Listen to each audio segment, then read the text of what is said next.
What's good, y'all? Welcome back to the Playmakers Corner podcast. I'm your host for today, Simon Voyanos, aka Coach V, and I am bringing you another preview here recorded on June 28th, 2024 here. We got a bunch of 2A teams that we're going to talk about on this episode from the North plus Gunnison.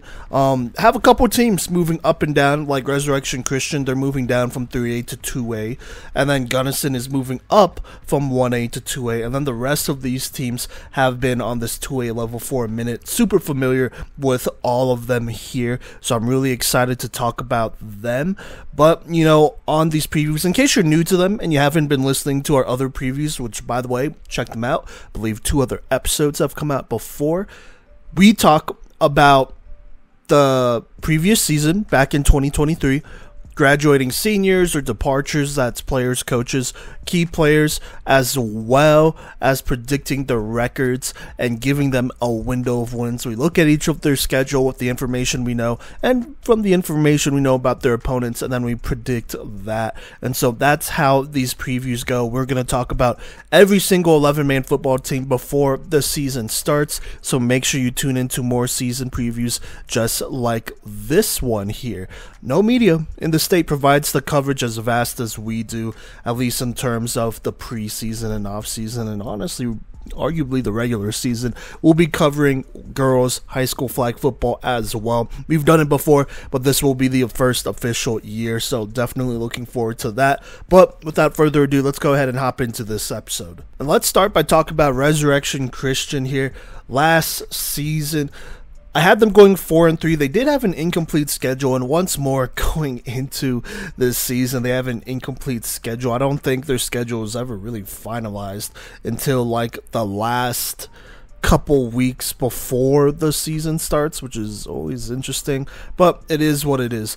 But anyways, had them going 4-3 with a window of wins between 4 and 8. They would actually finish at 7-2 in the regular season, which is higher where I had them originally, but still in a pretty good spot here. Now, let's go down the schedule here. They would beat Moffat County, which I think was a very quality dub here, 14-0. That team wasn't originally on their schedule when I first did the predictions and whatnot, but I probably would have predicted them to win that one, maybe by even a little bit more there though. Then they would lose to Buffalo, another team that wasn't on their schedule, and I believe they're from Wyoming, 20-0. They then play St. John's and beat them 43-6. That would be as expected there, a team from Florida. They then go to St. Creek and blow them out, which wasn't unexpected, but they beat them 60-8. But this was unexpected here. They'd go ahead and play Roosevelt and beat them 40-20. And you know, that was the defending state champs, and Roosevelt would actually turn their season around a little bit after that, I want to say. So there you go there. They then play Severance and beat them 26-6. I thought that game could go either way. And then I believe the rest of their schedule went as expected. Beat Mountain View 34-19, beat Northridge 42-14, and then Thompson Valley, I said it would be a closer one, and it was, and they lost to them 21-14, so had that one correct. Then they go into the playoffs, and in the first round lose, I wouldn't say unexpectedly, but maybe a little unexpectedly, 28-21 to Lewis Palmer, at home too, by the way. So there you go there. I mean, still a successful season for Resurrection Christian, playing up in 3A. But if you're them, you probably expect it to go farther in the playoffs at the very least. So disappointing on that end. Now, they do graduate a number of players here, including Grant Appleby. He's been a mainstay for the squad. And this last season, he was their third leading rusher with 606 yards and 9 touchdowns. Also had 164 receiving yards and 2 receiving touchdowns, while being productive on defense, being their second lead tackler with 36. He's been a great player for them for a couple of years now. I want to say he's either a 3 or 4 year starter or contributor. but that's a tough one to lose there. They also lose Will Reeves. Unfortunately, his senior year ended early, I believe, due to injury. But, you know, that's another tough two-way athlete, a lot like Grant Appleby, that they are losing. So there's that. And then they also lose their lead tackler here in Christian Seymour, I want to say. He was their lead tackler with 77 tackles and a pick, as well as losing Sam Johnson. He was their third leading tackler. He had 35 tackles and 3 picks. So they lose their top 3 tacklers. And in a wider scale of things, they actually lose 7 of their top 13 tacklers. That includes the 3 I just mentioned, plus another one in their top 5 in Malone. So 4 of their top 5 tacklers are graduating. About roughly half of the defense is graduating. So kind of a tough go there, losing some of your top producers on defense. But they do return some pretty solid talent here that I think you can be optimistic about, including their leading rusher, Hunter Hansen, who had 954 yards and 11 touchdowns. Going into his senior year, I don't see why he's not going to be the workhorse again and be just as productive, if not more productive, arguably. So that's definitely a positive. They also bring back, and I think this is pretty big time here, their quarterback Jackson Pazanka.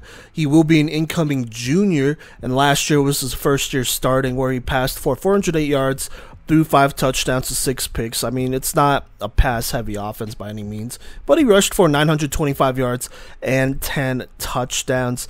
That would actually be good enough to be the second leading tackler on this team, and I think that's pretty big time here as he emerged as a good second option.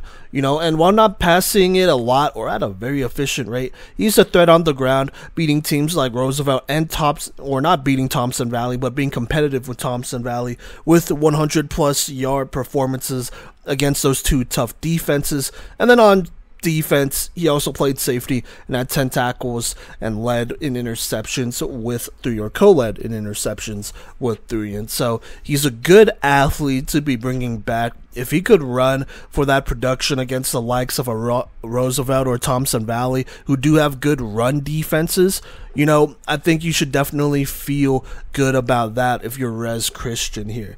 And then last but not least, they also bring back Mwanje Peterson, the incoming junior, at 27 tackles and had most of the tackles out of any returners here. The defense loses some experience, so it's going to be up to players like him, the 6'1" quarterback, to step up and, you know, help get this defense back to where they need to be. But with all things being said, Resurrection Christian is not in a bad spot at all. Bring back their 2 leading rushers, and they're a, you know, run heavy team anyways, so you could fill in the gaps once you have those 2, and, you know, still half of your defense, so not bad at all. Then you also factor in that they're moving down to 2A, so, you know, you have some slightly smaller teams who aren't as good against the run and whatnot, and I think that's going to help out this transition a little bit more here. And so that being said, let's go ahead and predict the record here. Not as many games scheduled here per usual, so I'm gonna just have to work with what I have. And then I also have the league that they're playing in, the games that they're gonna play in that league, so I'll talk about that here in a minute. But to start off here, and by the way, like I said, June 28th when I'm recording this, they played Palisade at Palisade. I honestly think that's a loss. That's a 3A team with a lot of defensive players coming back, a lot of size, which I just don't think Resurrection Christian matches up well with, honestly, there. And then, I mean, they're going to run the ball too, and I don't know if Res Christian's defense is that good just yet. And then following that, they go play Lutheran at Lutheran the following week, so 2 away games here. I just don't love that matchup either. Lutheran, I mean, they're always stacked. They have a really big offensive line who's going to be probably one of the best in the entire state regardless of classification. I just don't see Res Christian getting enough pressure there or having the offensive firepower to match them, as they only run the ball. And so if they get down, I mean, what are you going to do, right? You're going to need some stops, but you can only run it. I just don't love that equation there. Then they play Grand Valley.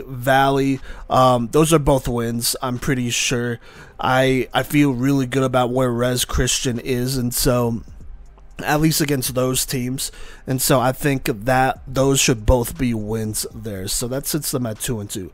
But following that, they play Berthoud, and we'll talk about Berthoud later on in the season preview. You know, they are graduating some players, but they also bring back a lot here. While I think it might be close, I'm going to lean towards Berthoud here because they do pass the ball a little bit more. They can also run it too. And, I mean, that offense just does a lot. Very similar to Lupton in some ways where, you know, they could schematically get you in a couple different spots against a less experienced defense. So I'm going to go with Berthoud. And then following that, they got Wellington here.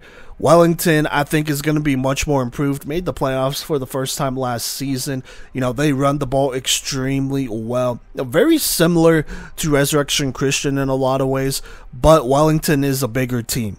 Their quarterback is like 6'4", 240 pounds. So that is an issue in itself. Plus, they have a potential D1 running back in Cash Alchfager, just offered by Memphis.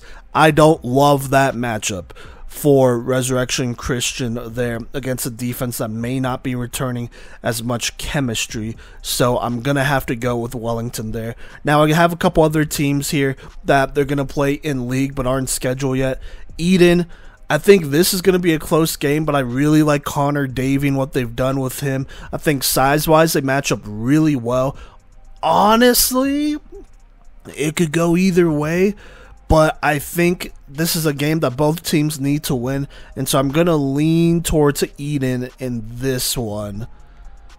Oh, man, but this could really go Res Christian's way, though, so don't get that twisted at all. I think that's almost a toss-up, almost 50-50, but I'll go with Eden there. Just playing it safe. And then following that, they play University, or they should play University sometime this season.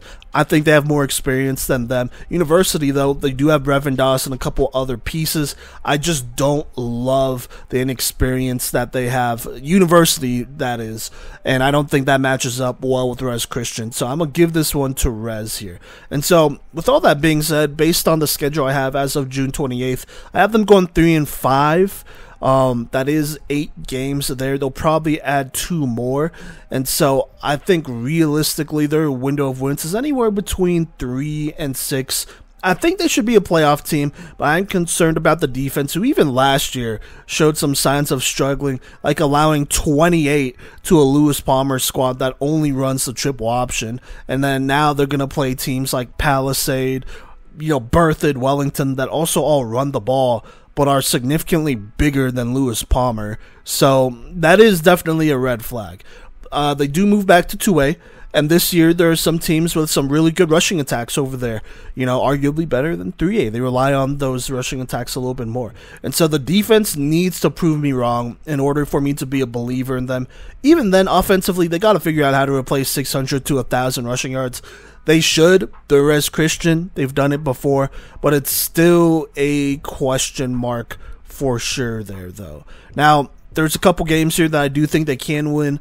Really, actually, I think all their league games they could win. Eden, Wellington, Berthoud, they're tough, and they're bigger, and they have, you know, a lot of players returning who are extremely talented, but I don't think they are quite out of those wins there, so I'm keeping that in mind.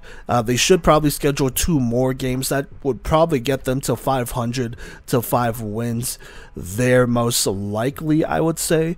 And yeah, I mean, and then everything else I think is pretty much set. I just don't see them beating a Palisade or Lupton, and I also don't see them losing to a Grand Valley or a Valley. So it all kind of works out. It's going to be interesting to see where Res Christian is. I think potentially if Pazenka could take a step forward as a passer, that would go a long way for this team, but we'll just have to see where they land. Either way, I think they'll make the playoffs. All right, now let's talk about Berthoud. Last year, I had them going 8-1 with the window of wins anywhere between 7 and 9. This was also before I knew that Darren Davidson would be returning from Wyoming. If y'all remember, Darren Davidson played his sophomore year at Berthoud, had a solid year, then moved to Wyoming, won a state championship there, and then for his senior year would move back here. That definitely, I would have predicted them to go undefeated if I knew that. Even them, this was a very stacked squad. They went 9-0 in the regular season with Davidson. The only game that I got wrong was Eden. I thought that was maybe the only game that they would drop. I had them winning against everyone else here, though. And so let's look at their schedule from last season. Blew out Timnath 43-0, Valley 41-0. Thompson Valley was a much closer game than I thought it would be. I guess it wasn't that much closer. I did think it would be a close, low-scoring game, so I'll give myself credit there. But still beat them 16-14. Then blew out Lamar 26-0, Fort Lupton 48-17, Fort Christian 49-0, Eden 34-7. That was a huge win right there, I think. Just to, mentally get over the hump. You probably knew you were better than them already, but just to do that after they've dominated this league for so long, that goes a long way for Berthoud. And then they blow out the Academy 56-9, Steamboat Springs 59-0. It just was not close in their league. They won an easy undefeated, and this is a tough league too. Now in the playoffs, they pull Wellington. This was a very inexperienced Wellington team. I didn't think it'd be close. They blew them out 38-6. Then following that, they played Moffat County here at Moffat County, by the way, and they would unfortunately drop a close one, 14-13. This one I really felt should have went Berthoud's way. They didn't even play a bad game. Looking at the stats, Darren Davidson, 11 of 17 for 157 yards, no touchdowns or picks, but it's because the running game was doing so well. Alex Larson had almost 200 rushing yards and a touchdown. Ben Larson with 38 yards and a touchdown. Davidson added another 11. This wasn't a bad offensive performance, but they did have some turnovers here that Moffat County forced, like those 2 fumbles, which in the end ended up killing them.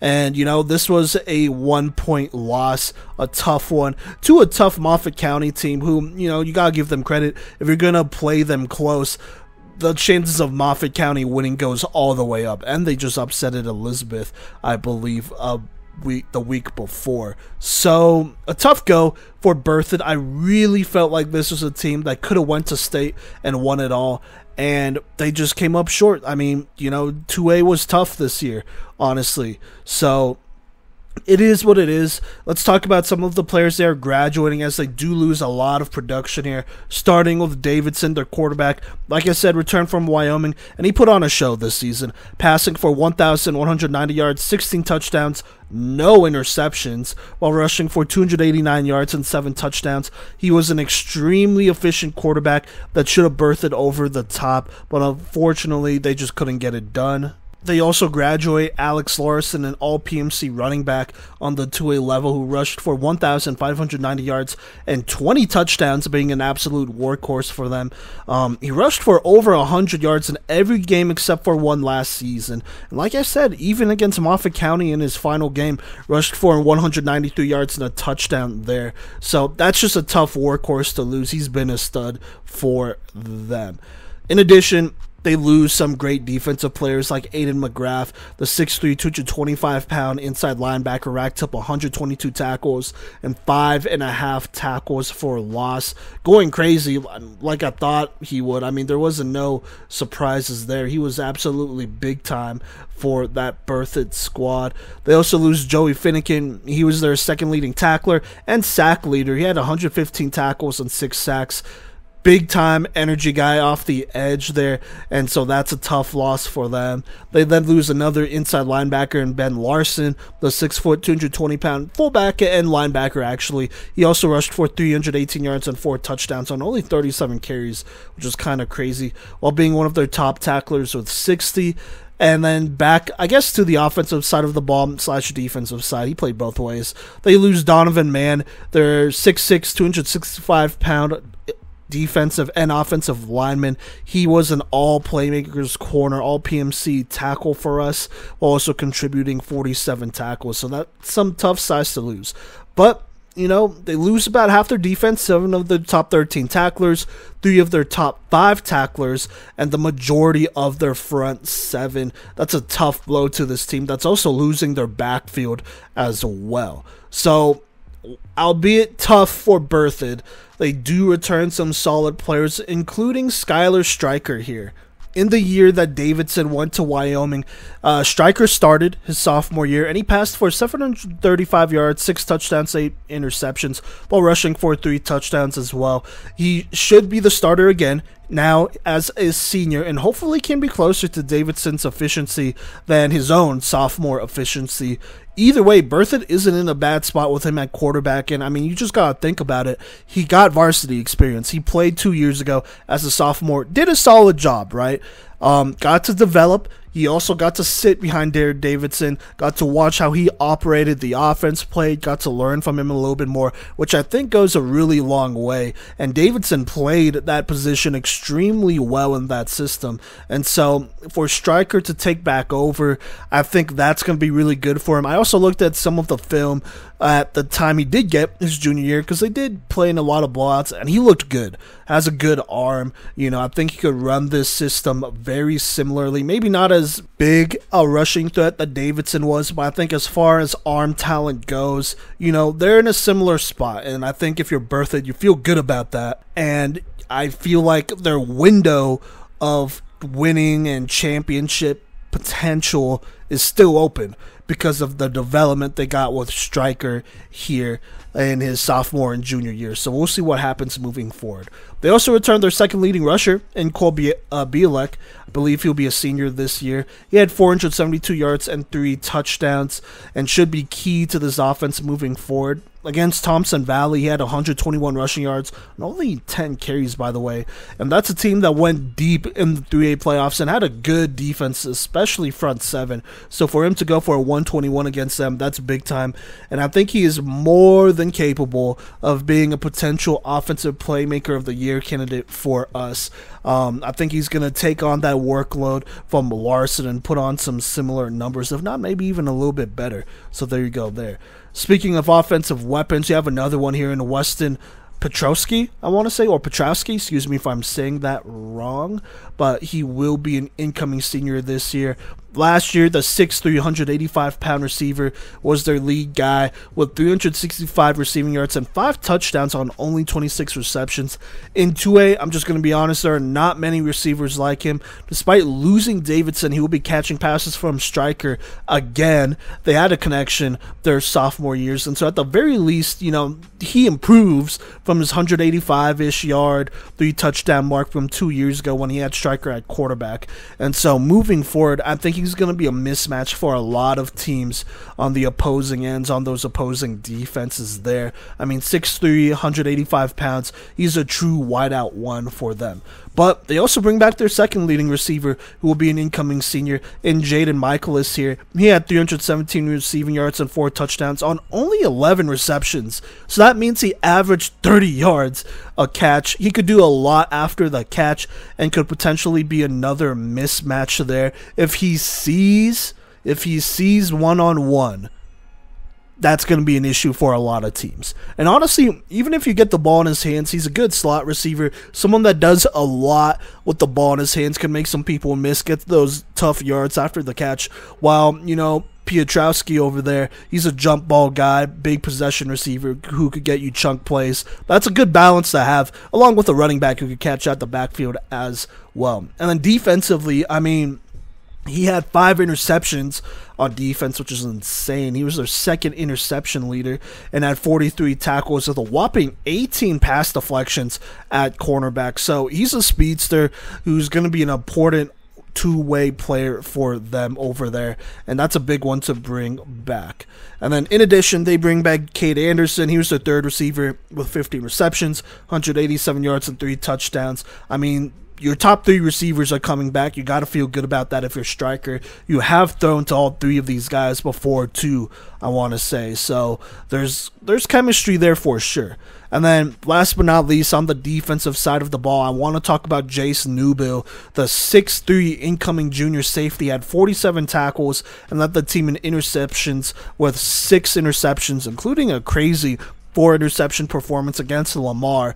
He could play, and I think he's going to help lead a tough defense who is losing some talent, but with guys like Newbill, you definitely got to feel good about who they bring back. Oh, and I do want to mention this lineman here, Brandon Callies. He is their setter. I know losing Donovan Mann is tough, but you bring back a guy like Brandon Callies who, you know, is, I want to say, was probably a vocal leader on that team there.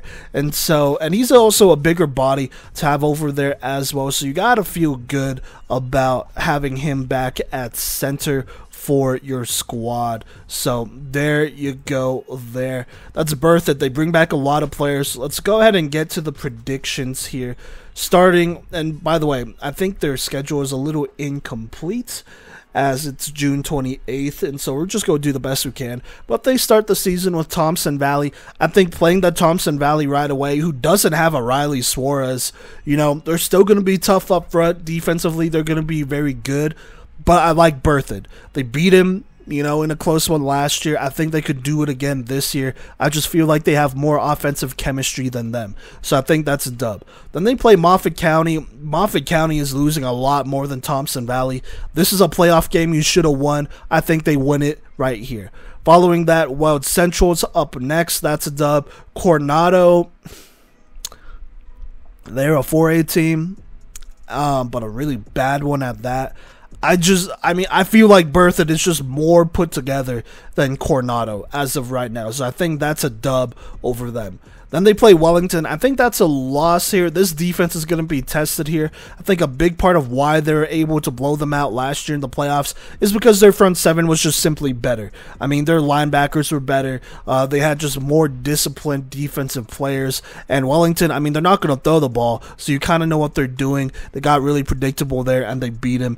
I think offensively they'll be able to they'll battle with Wellington for sure. I don't think it goes either way, but just the lack of size for Berthoud and experience for Berthoud's front seven does make me nervous. I'm going to give it to Wellington, but I will acknowledge it could go their way. Then they beat Valley. I think against Resurrection Christian, they beat them. University, they should beat them. And then Eden isn't scheduled yet, but they're in their league. I think that's another dub over them. Res, University, Eden, all good teams with, you know, some offensive weapons over there.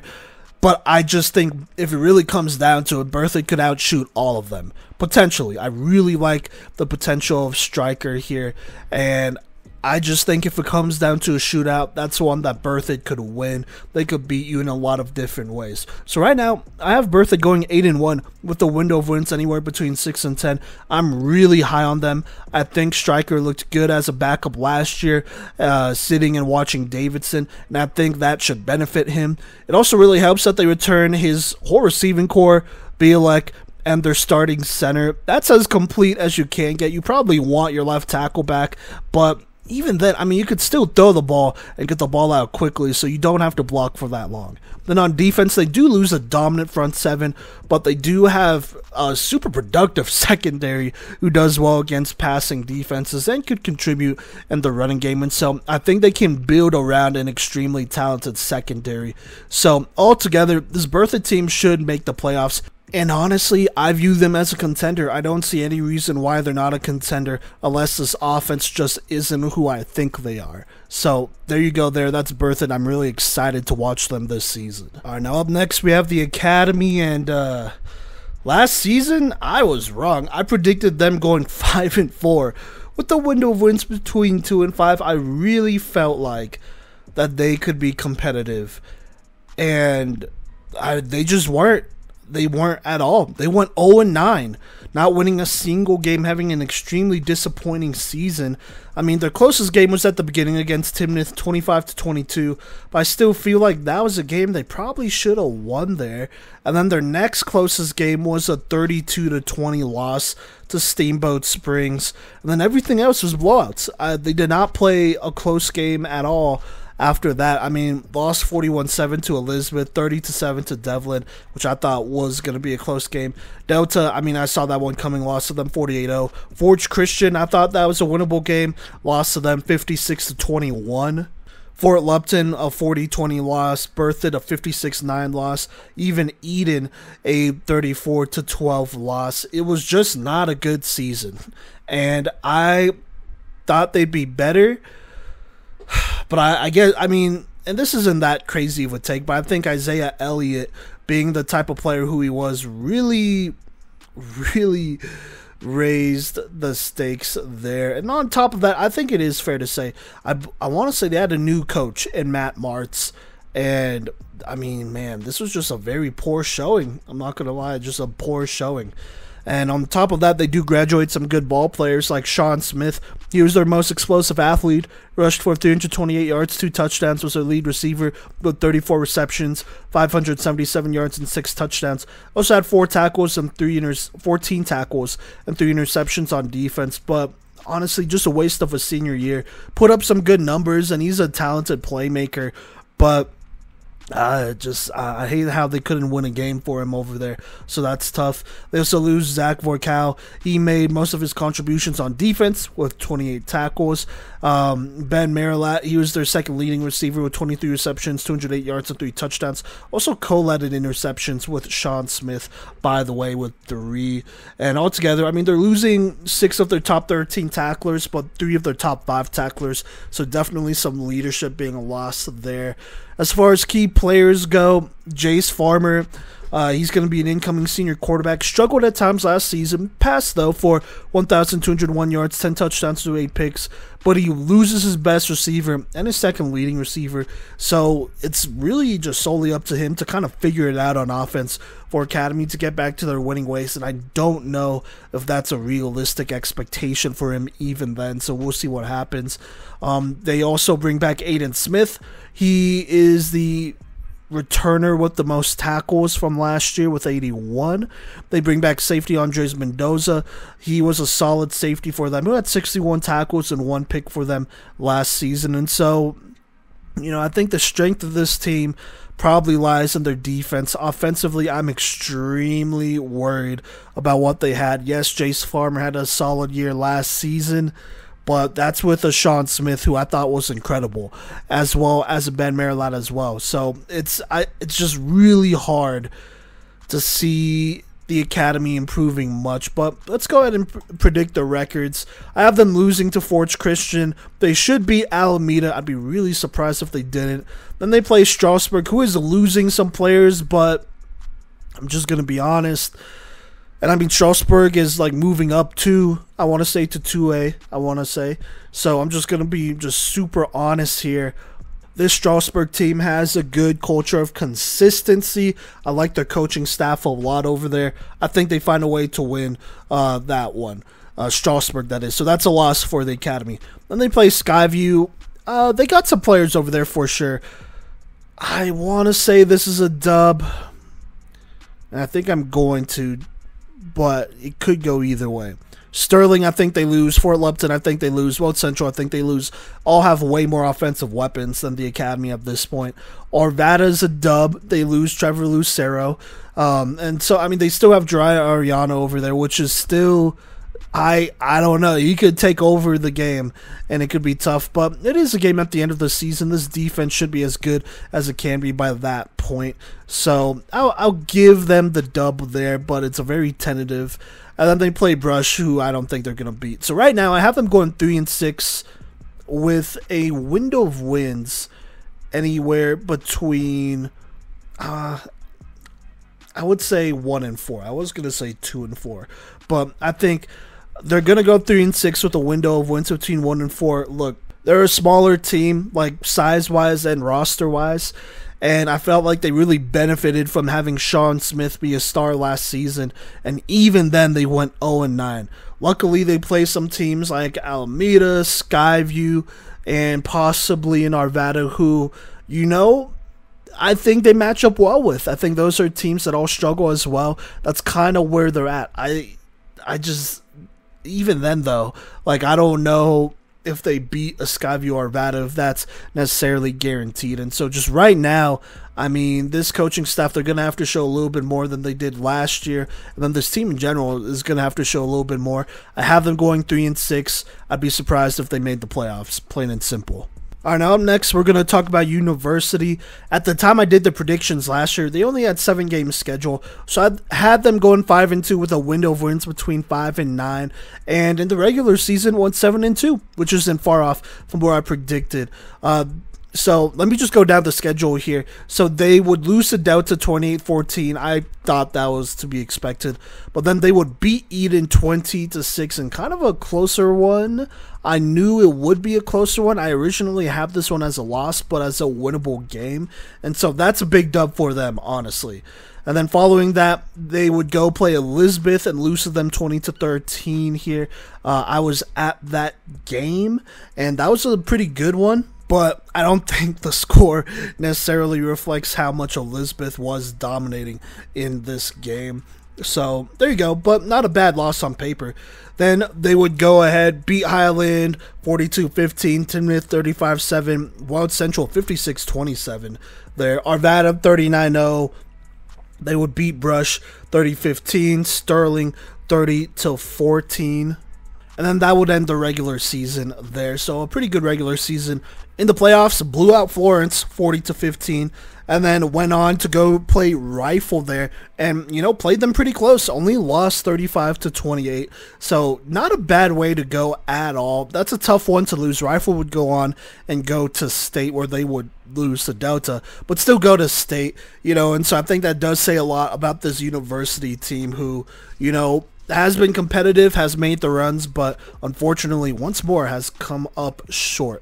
Now, talking about graduating seniors, Cole Crosett, he was their starting quarterback for his second year, his first full year, and he passed for 1,689 yards, 17 touchdowns to 5 picks, while rushing for 571 yards and 7 touchdowns. It took some time for him to develop, but he proved to be a great quarterback for them and led them as far as it could. But to be honest, if your offense scores 28 points in the playoffs and they lose, that's on your defense. So I'm not too worried about that, but he was a very good quarterback for them in their system. They also lose Jacob Cruz. He was their running back, ran for 590 yards, 3 touchdowns, also catching for 172 yards and 3 touchdowns. While not overly impressive, he was still really productive. He also had 39 tackles and 2 picks on defense. Did his job, filled in his role well on that offense and defense. In addition, speaking of defense, Caleb Tejada, he led in interceptions with 7 being an all-PMC safety. Also had 18 tackles. He will be graduating. They also graduate their 6'4", 210-pound linebacker, Giovanni De Santiago. He was their lead tackler with 82 tackles and 24 tackles for loss. This defense is kind of losing a lot. 3 of their top 5 tacklers, so a couple of leaders there. And on top of that, 8 of their top 13 tacklers. So a good majority of this defense will be gone, as well as the backfield. So University is seeing another potential rebuilding year, but they do return some solid talent here, starting with Brevin Doss. Plays primarily wide receiver. I think on the next level that's where he'll play, but he was also their lead rusher and as well as receiver here, having 955 rushing yards for 12 touchdowns while catching for 631 yards and 6 touchdowns. With the QB position up in the air, he is poised to help whoever goes back there, but I do think he could potentially play quarterback. It wouldn't be the first time they tried a receiver there. And either way, I think he could be due for an MVP type year with the type of numbers he could put on. He's just an amazing talent for them over at University entering his senior year. And hopefully he gets more looks from colleges because I think he's going to be an absolute steal.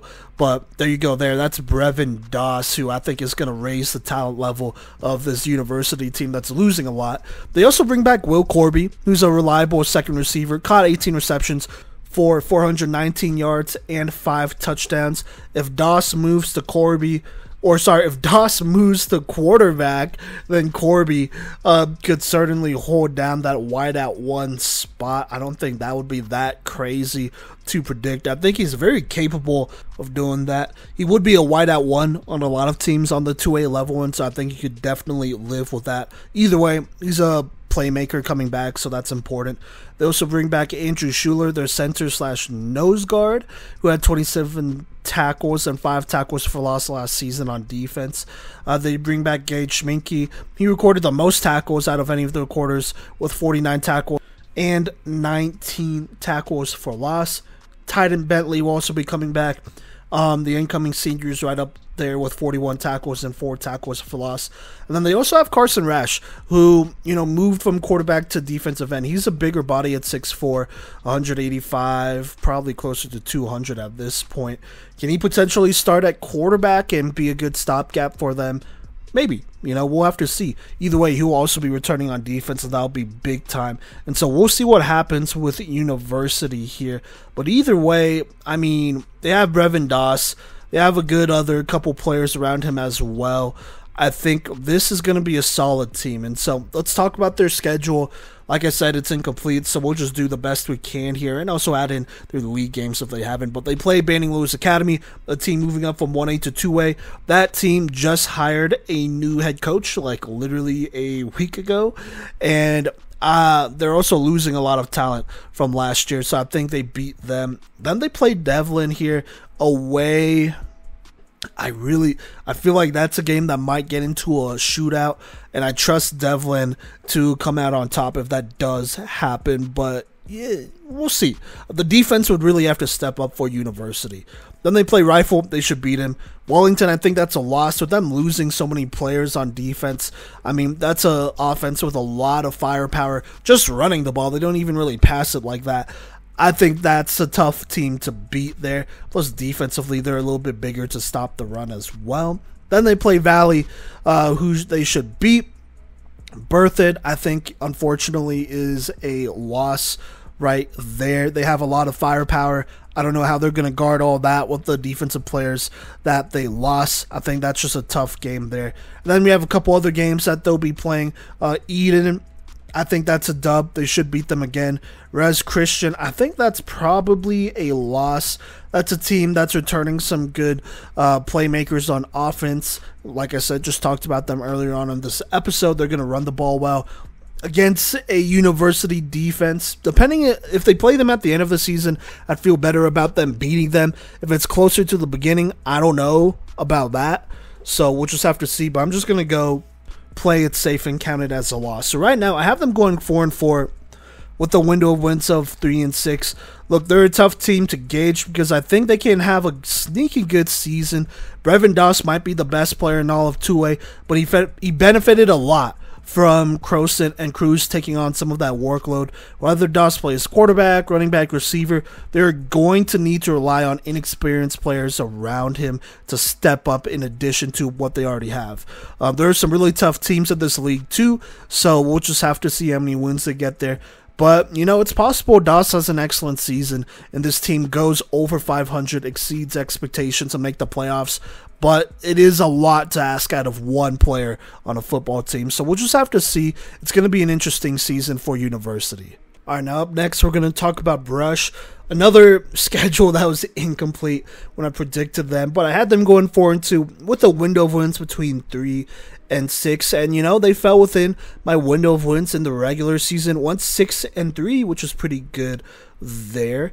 And so let's go down the line and look at their schedule from last season and what happened here. Because, there are just some games I wasn't able to predict. But they would lose a tough, close game to Wiggins, 20-18 in double overtime, by the way, which is kind of insane.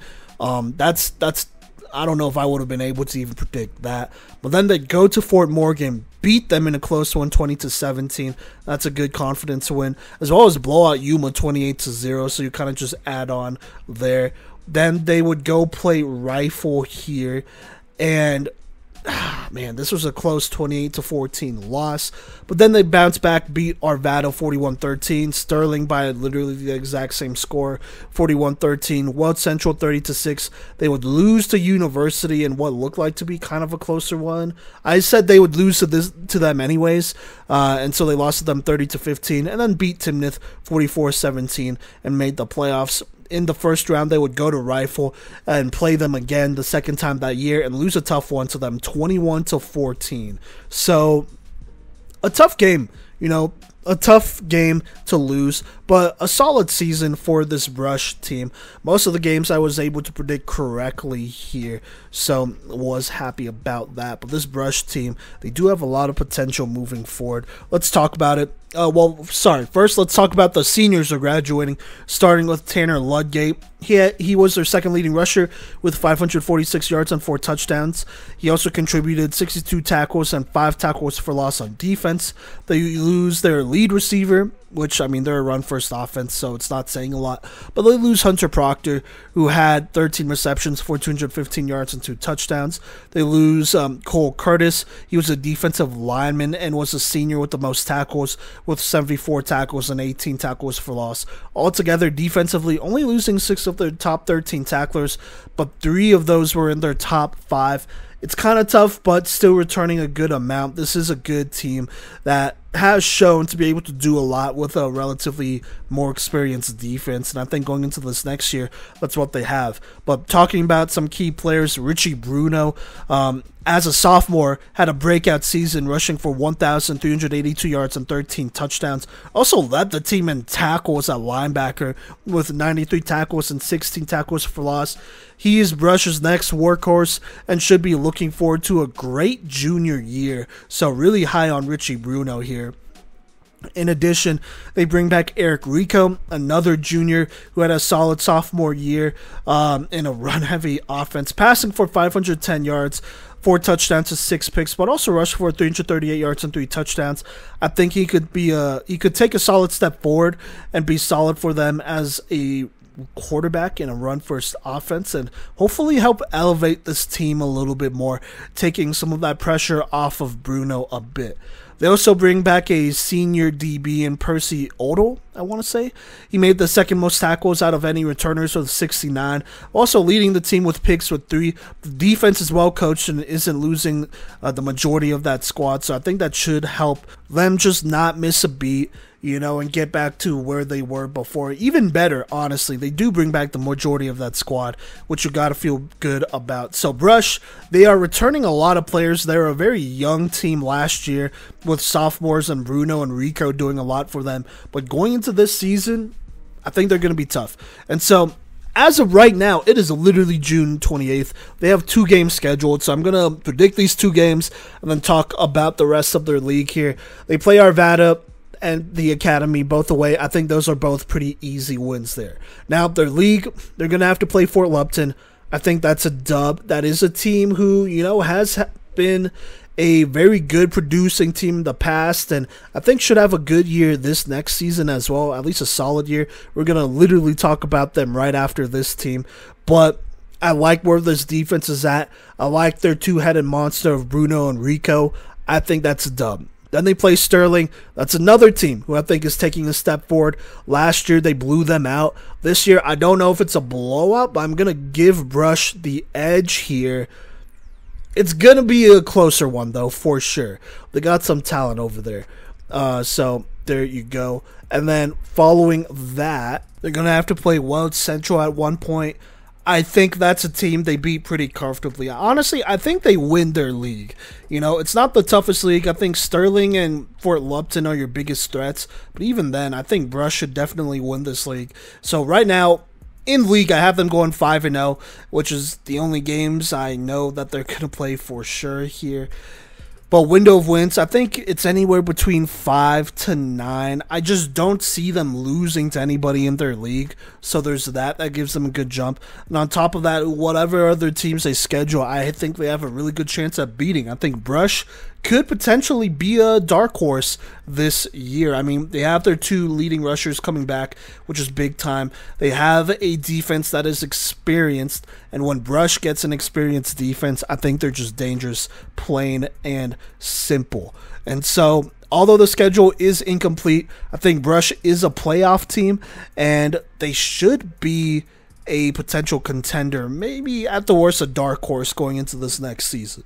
Up next, we're going to talk about Fort Lupton here. Last season, predicted them to go 3-6 with a window of wins between 2 and 5. And they played a lot better than that. Not a lot better, still within the window of wins. They went 5-4.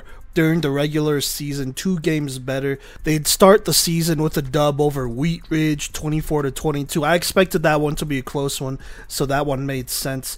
Then they lost to Lamar, 14-7. I predicted that one as well. Would lose to Weld Central. That was the first game that I thought that they would be able to win there, which was tough, as that was a close game, so it is what it is. Would beat Valley 49-19. Would lose to Berthoud 48-17 and Eden 43-16. Would bounce back with a big time dub over the Academy 40-20. I thought the Academy would be better. That was simply wrong. Same with Steamboat Springs. They beat them 47-9 and would beat Forge Christian in a close one, 17-12 here. Like I said, 5-4, just outside of the playoffs. They probably needed 2 more wins at least to make the playoffs.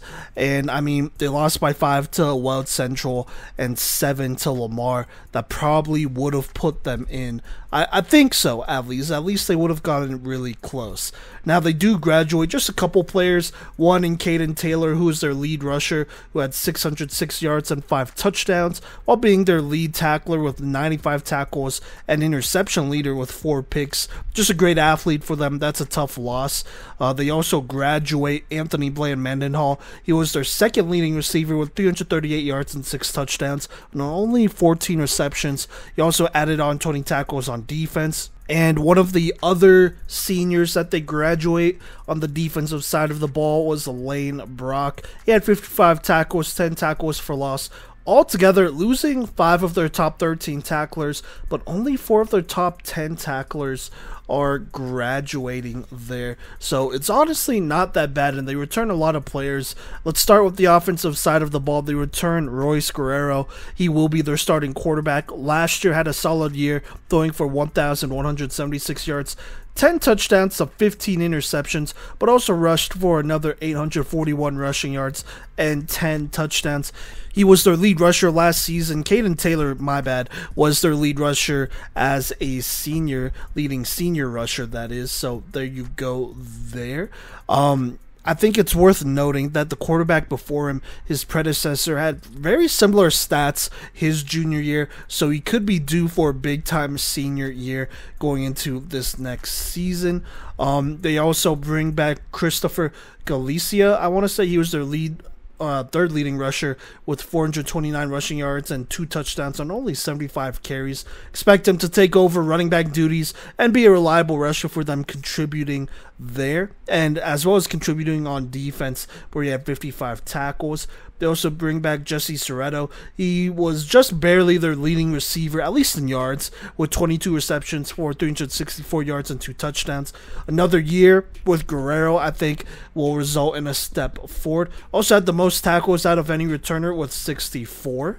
As far as receiver goes, they also bring back Josiah Gonzalez, who had 327 yards and a touchdown on only 16 receptions. He will be returning. And then on the line, Giovanni Carlton, the 6'1", 275-pound guard / nose guard, should provide some solid size for this Fort Lupton team, as he looked pretty solid last season. Also, I do want to say the last couple seasons under head coach George Ramirez has been very good, as his program has low-key turned around. But let's go ahead and predict this upcoming season here the best we can to start. And by the way, I want to say their schedule is incomplete, so we're going to fill in some of these games with games that I know that they're going to play against league opponents. But to start, they play Devlin. I think that's a loss. They have a lot of firepower over there. It could be close, but I like what Devlin is bringing back, so we'll see what happens. Then they play Wellington at Wellington. I think that's another loss defensively. I just don't think they have the size to stop what they have over there.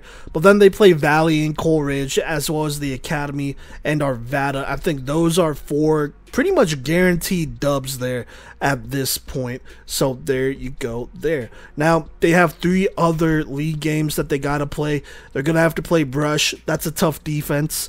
That's also, they have 2 of their top rushers coming back. It's a tough game to win, so that's a loss. Sterling, I think that is a potential loss here, but it will be a close one. Could go either way, but I'm just going to go with the safe bet and call it a loss. Then they play Weld Central. Weld Central we'll talk about later on here, as well as some of these other teams. And, you know, they have some weapons over there and are on the upswing, but I think they squeak out a dub. So altogether, I have them going 5-4 with a window of wins anywhere between 4 and 7. Going into this next season, it's the 3rd year under head coach George Ramirez.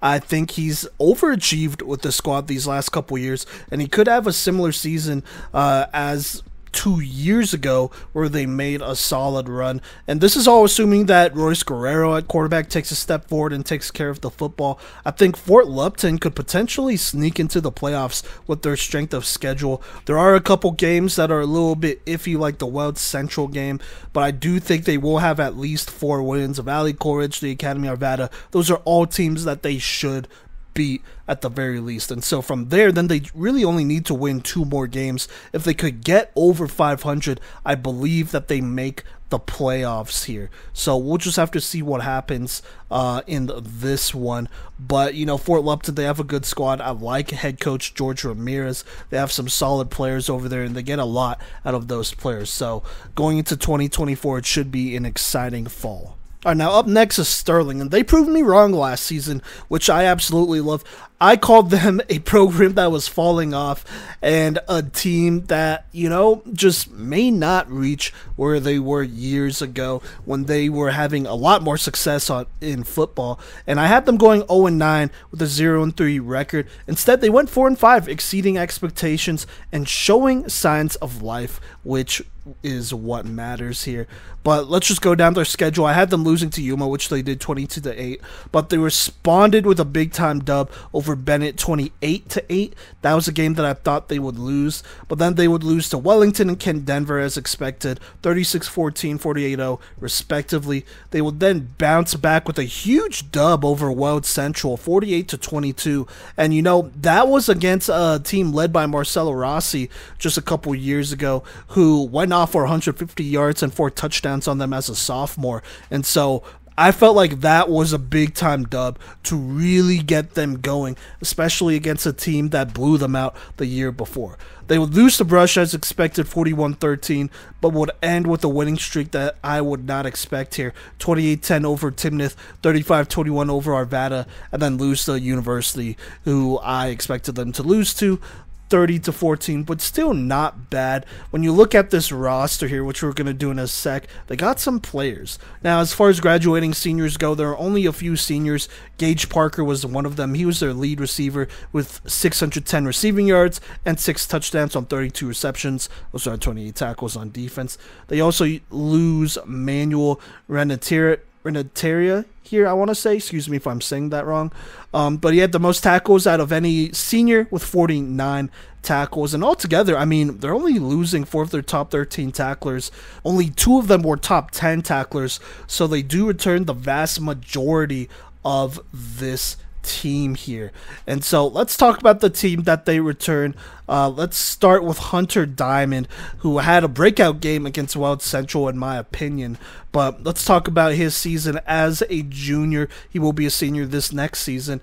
But as a junior, he threw for 1,146 yards, 8 touchdowns, and 9 interceptions, while being the lead rusher with 748 yards and 11 touchdowns. While he needs to clean up the turnovers and be much more efficient passing, he does give Sterling some life at quarterback that they haven't seen since Radic McCracken, especially with this running ability. Peep the 200-yard rushing performance against Weld Central. He brings a lot to the table, especially as a senior. They also bring in another senior here in starting running back Carter Yeager, who was their lead back with 672 yards and 4 touchdowns, was also their lead tackler with 94 tackles and 4 sacks as their sack leader. He was one of their best athletes and you could probably expect another big year from him as a senior and maybe an all PMC appearance. We'll just have to see. They also bring back Hunter Hirschfeld, who was a Newcomer of the Year candidate. He will be a sophomore this next season, and he actually won the fan vote for that, by the way. But as a freshman, ran for 239 yards and a touchdown on only 39 carries, while contributing 68 tackles. He can be a good third option on this offense, especially with Gage Parker graduating. They also bring back Caden Mikowski here. The 6'3" wide receiver was their second leading receiver with 13 receptions for 235 yards and a touchdown. Also contributed 41 tackles, which will be important. And then last but not least, they return Aiden Gandy here. He returns next to Carter Yeager, who had 82 tackles last season. Gandy will be a senior this year. So, Sterling, they got some players over there who are looking to take a step forward after a pretty productive season last year. And so let's go ahead and predict the record going into 2024, as I think expectations should at least be better. So, like I said, schedule is incomplete for them once more as of June 28th, but here's what I got. They play Valley to start. That should be a dub. Banning Lewis in a couple weeks after that, that should also be a dub. They just got a new head coach. I like who Sterling is returning more than Banning Lewis. Then they play the Academy, that should be a win, and Arvada, that should be a win there. So 4 dubs right there, at least guaranteed. Following that, talking about league play, they play Fort Lupton. I feel like this will be a tough game here. It really can't go either way. I'm going to give it to Sterling here. I like their defense and what they have coming back here, as well as the offensive side. There could be a good chance that this is a shootout, a high-scoring game, but at the end, I like Sterling's defense just a little bit more. Then they will have to play Weld Central. Very similar deal here. I think this could be a very good game. One of the closer games. The last 2 seasons, it's been kind of blowouts for either team. And so I think with a Weld Central game here, this is going to be a good one. It's going to be a classic, and I'm going to give it to Sterling for now, but it's going to be a close one. Then they play Brush. I don't think they're winning this game. Brush has a good defense. They're also returning a couple players here. This could potentially be for the league title, but we'll just have to see. For now, I'm going to call that a loss, going on the safe side. And so I have Sterling going 6-1 with the window of wins anywhere between 5 and 8. Look, for Sterling, I love the players, the skill players that they have. This was a program that I thought was dying, but has shown some signs of life last season and more. The Diamond Jaeger backfield is going to feed families this year, as they are electric and could potentially mean a return to the playoffs for Sterling for the first time in years. So really exciting for this squad. They have some really good talent here, and like I said, that Diamond Jaeger backfield is going to be something. So there you go there. Looking forward to them this fall. Now up next, we're going to talk about Valley. Last year had them going 4-5 with a window of wins between 2 and 5, and they finished way below expectations. 2-7, still within the window of wins, but just not a good season. They started out the season with a blowout to Manitou Springs. I thought this could be a dub, as it was a close game the year before, but they just get absolutely dominated. Then it doesn't get easier. Get blown out by Berthoud 41-0. Got blown out by Fort Lupton 49-19. Lost to Weld Central here, which, I mean, those last 2 games, Fort Lupton and Weld Central, were games I thought they could win. Lost to them 22-7, at least it was close. But then got blown out by Wellington 42-20. Played Platte Valley. I thought they would lose this one. This one ended up being kind of close here, but still lost 28-20. Then they blew out Prospect Ridge Academy 41-0. Blew out kind of Bennett 48-24. I thought this was the one they would actually lose, but they'd actually beat them, and then got blown out by Devlin 33-14. And so their only 2 wins were against Prospect Ridge Academy and Bennett, and just not a good season here. On top of that, they do graduate a couple players. They were still a little bit young here, but Julian Ramirez, he had a pretty disappointing season, only rushing for 367 yards and 3 touchdowns, which was below where he was at his junior year, just regressing. Kane Badan was the lone bright spot on this team, as he was the lead tackler with 52 tackles and sack leader with 5.5 sacks from the defensive tackle spot, which is tough. Marcus Van Pelt, he was poised for a big senior year, but got cut short when he only played 3 games, so that definitely contributed to some of the losing. And on top of that, they lose 3 of their top 13 tacklers. Only one of them was a top 10 tackler.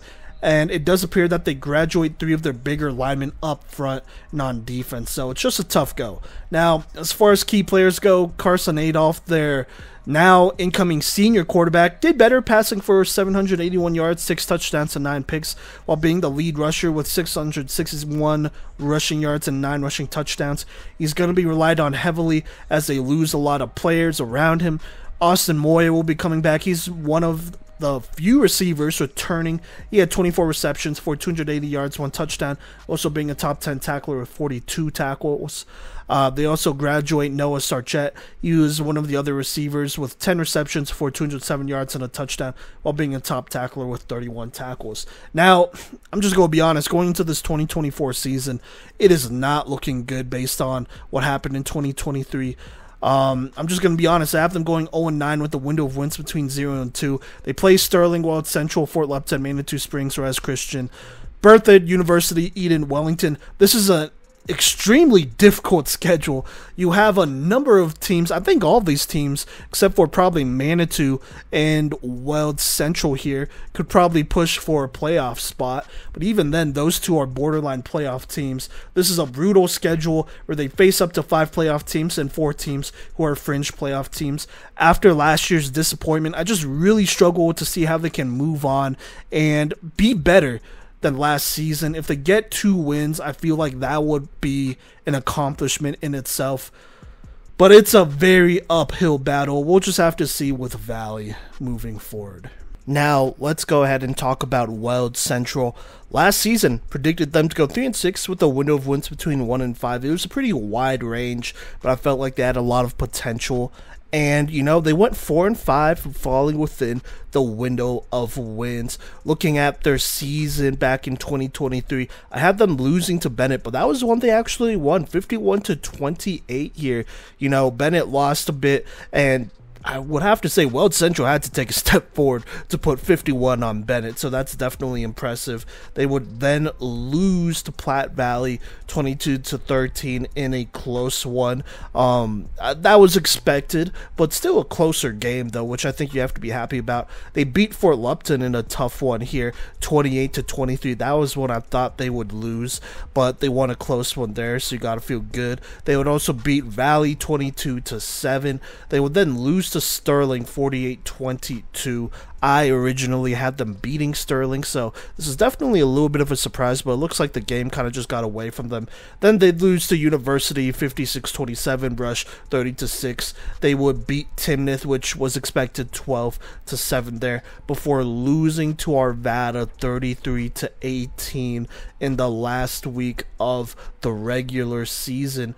Now, that was a game that I had them winning originally, which is tough. I don't know if they would have made the playoffs if they went 500, you know, but you never know, right? Maybe things work out. I think they maybe needed to win 2 more games to make it. If they beat Platte Valley and beat Arvada, they would have had a better chance on making it as a low seed, but just barely missed out, so not too bad if you're Weld Central. Now, talking about some graduating seniors, they graduate Zach Miller. He ended up being their lead receiver with 20 receptions for 441 yards and 3 touchdowns. He also had 27 tackles and 3 picks on defense and was their interception leader. They lose Siler Troutner. He was the senior with the most amount of tackles with 83. Riley Reese, he was third on this team as a senior with 44.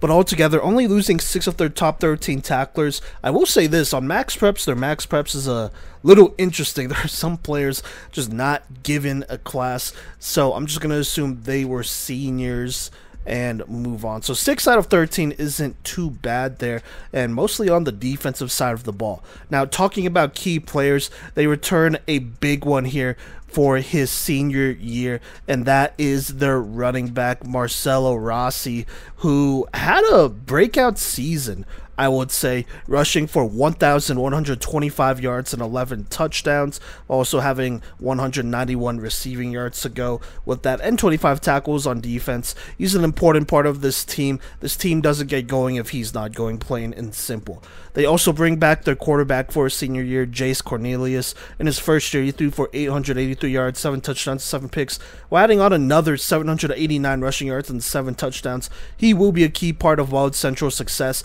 with Rossi Rossi taking on the majority of the attention there. But Cornelius, he could definitely potentially take a step forward and really put this team over the top. He needs to get a little bit more efficient, but there's a lot of room to grow there. Then on the defensive side of the ball, they return Harley Nolson. He is the returner with the most amount of tackles last year with 79. He should be leading a pretty experienced group. So for Weld Central, they actually have a pretty good team coming back this next season. This backfield is tough, and I feel like I've said that about a lot of the teams in their conference, well, in their league, which definitely makes things a little bit more interesting. But let's talk about this league and let's talk about this next season. As of the 28th, their schedule is not exactly complete either, but I do have their league game, so I'll just make sure to add that on. But to start, they play Bennett. I think that's a win there. They beat them last year. I think this year they might even be tougher, so I think that's a more concise win over Bennett. Then they play Valley. That should be a dub.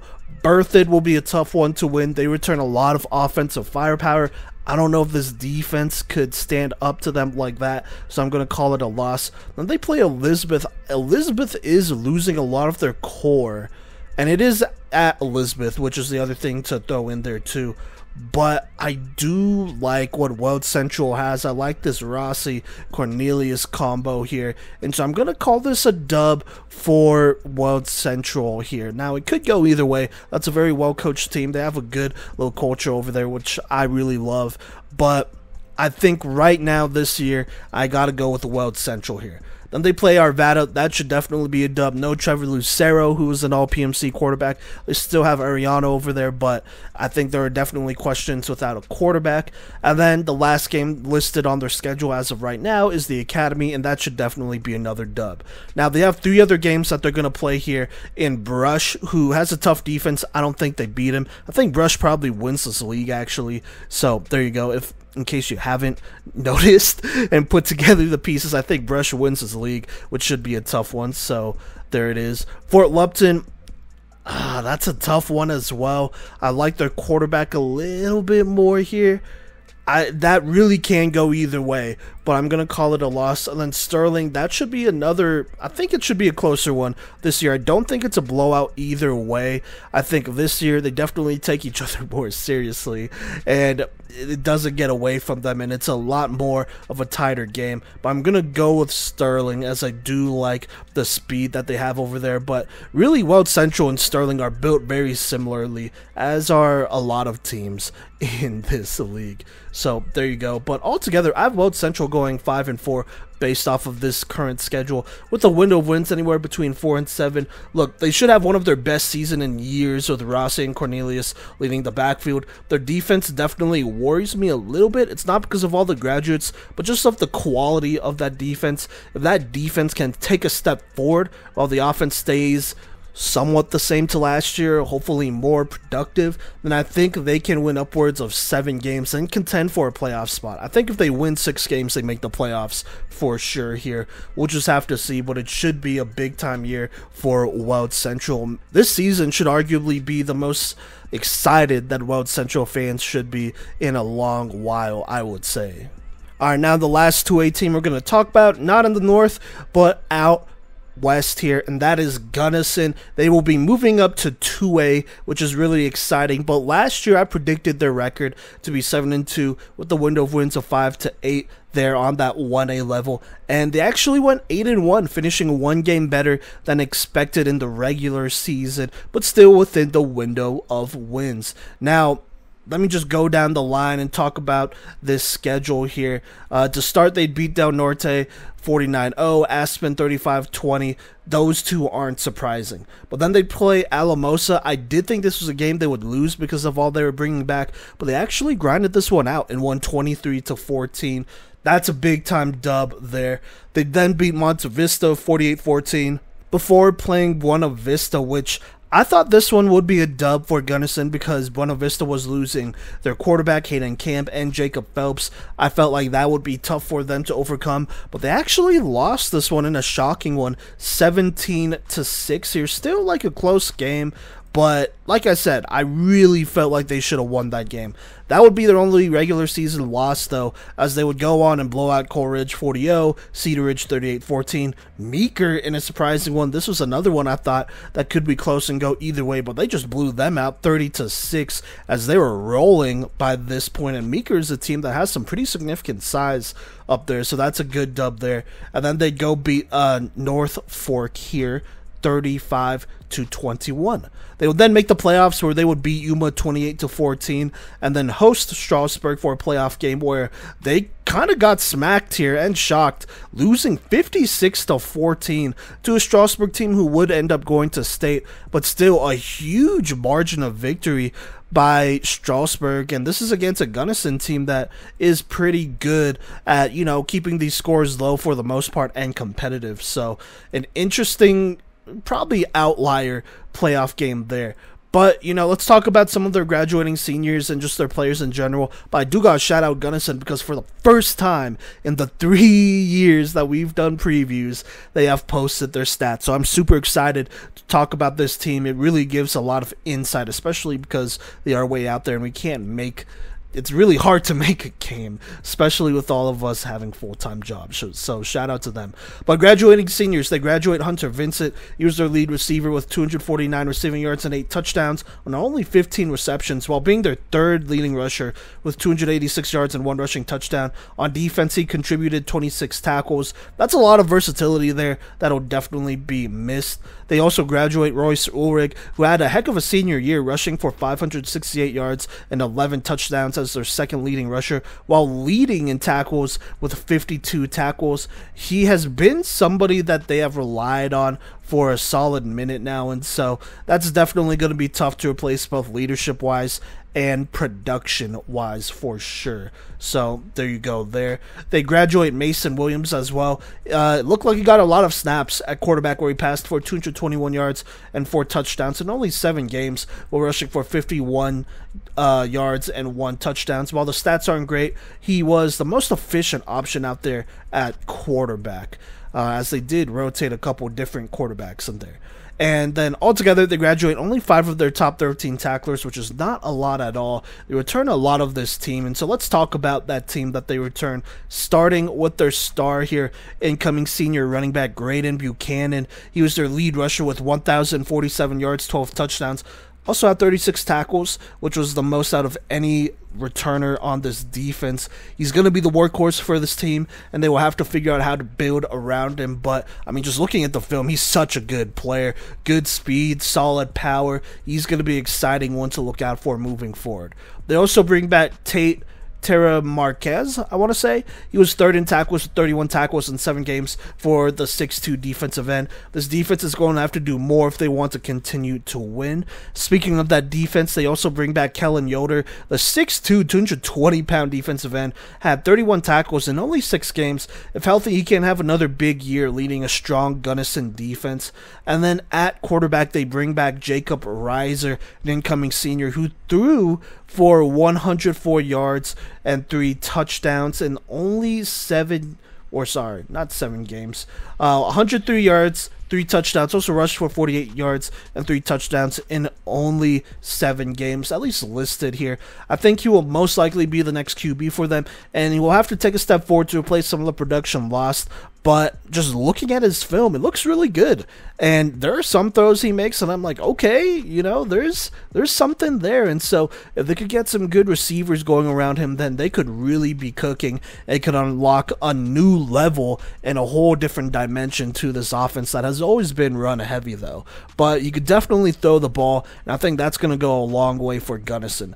And then I mentioned him last year, but Bridger Flores, he will be a senior this next year. Only played around 5 games here, which is tough, but he could help out this backfield and be a big boost on the defense. In those 5 games, he had 25 tackles, which is good, but this team will be tougher against the run with him coming back for his senior year, playing on the defensive side. So really excited for Bridger Flores. Unfortunately, like I said last year, season got cut. I think also offensively he could contribute a little bit more there too. So really excited for Gunnison. They got some good pieces. I like their backfield.